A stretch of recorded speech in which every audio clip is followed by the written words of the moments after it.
First of all, I'm a voter and a homeowner from the town of Hillsborough.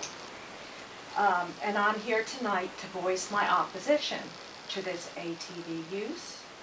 And I'll go into my reasons why. But first, I want to mention that I spoke to 3 Forest Service rangers at the Marlinton Ranger District about this about 6 weeks ago. And all 3 of them were dismayed by the idea of it. Okay. Now, if you go to Calvin Price Forest through the Watoga's Laurel Run Primitive Campground, there's an opening there where 4-wheelers are allowed to go in. And I've hiked this summer many a time. And are they really allowed to go in? Or they yeah, apparently. Permitted? I guess, That's because state, it's that's all state forest, isn't it? it's all chewed up. That's state, yeah. State That's forest. state. Okay.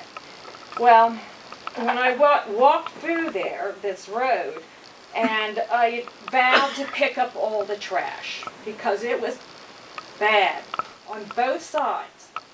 And so I did. I went back. Took me three times to pick up this trash, and most of it was beer cans and beer bottles.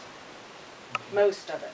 And that also included car parts and soda bottles and plastic and what have you, just tossed out. So I got it all, and so that's one reason why I have against roads that are not. People get in these vehicles and they bring their beer, and then when they're done with it, out the window. Okay? So, when you get to the end of this trail, there's what I mentioned earlier, one of these gated roads that is a Forest Service road. Okay. Okay. As soon as you go through that gate, the litter stops, literally.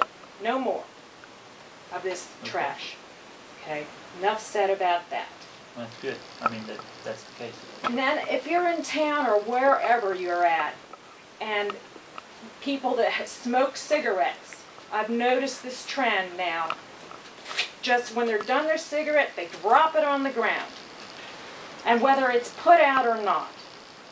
And these forests right now that's just another scary thought, that you're allowing people access to areas that have these habits. And the forests right now are dry. And so a forest fire concerns me. All right? ATVs are noisy. And they sound like a chainsaw to me. And here you are out in the forest, and you're going to have to cope before, prior to if this gets passed or allowed. You've got the line before and after. And then the after is all of a sudden we're going to have to cope with all this noise out in the forest that wasn't allowed before from an engine. And I resent that. Whether I'm a stakeholder or not, I resent it. And I also think that the ultimate stakeholder are the animals that live in the forest. This is the last forest. There's no place else for them to go. If you've been on the East Coast, you know what I'm talking about. It's urban sprawl, it's paved. This forest is precious. And these animals, this is their home. They have rights. And I'm here tonight to point this out. All right? And then, then of course you're going to get into the human factor. And these ATV drivers, the ones that I've encountered, are going, hell-bent for leather on whatever road conditions they're on, usually gravel, okay, no helmet, somebody hanging off the back. This is what I've seen. So when the accidents happen, who's liable? Who's going to clean it up? Is it going to come out of the budget for the Forest Service budget? Okay, that's another question. Finally, there are entities out there, large landholders, I can think of one, I don't know exactly who their name is, 65,000 acres where these windmills are located in Greenbrier County. Logging company, I don't know, but that land's open to ATVers. I know people that ride on it. There are options. And go somewhere where it's already allowed.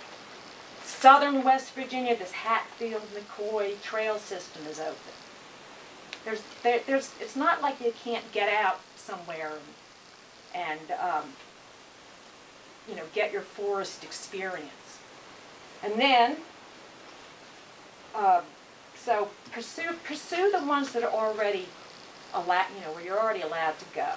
And I'm opposed to this resolution. Thank you. Thank you.